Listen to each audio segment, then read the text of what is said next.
Ήρθε ένας γόρος, πήγε σε ένα παράκι, μόλις πέρα πες στο παράκι, απέναντι κάθεται ένα φουσίλ αεροπλανικών. Ο μαύρος αρχινάκι τρομάζει. Πότε λέει αυτό το πολύ, τα άλλα θα το καμπίσω, να το ρίχνω, να το κοιτάμε. Αλλά πότε το μόνο,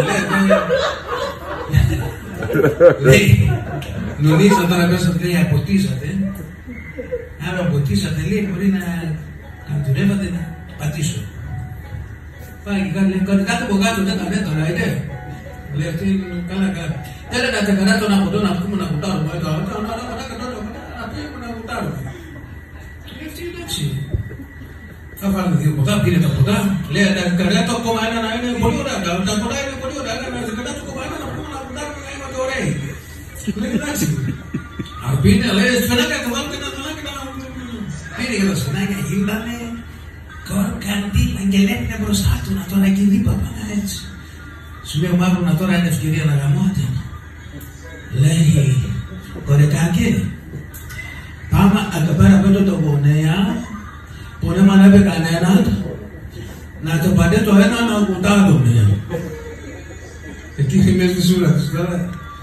Του λέει, μυστήρια μαλάκα, δεν έφυγε από το παλιό μαύρα να πούμε. Εσύ να έχετε κάτω ψελία, έκα λέει μαλάκα, αν δεν τε τσιρίσουμε να πούμε.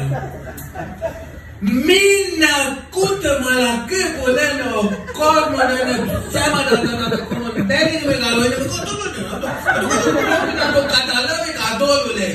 Μην ακούτε μαλακία. Και του λέει, εσύ ρε μαλάκα, να ξέρεις την αφοσία και να ακολουθούσε να ματέφυγε.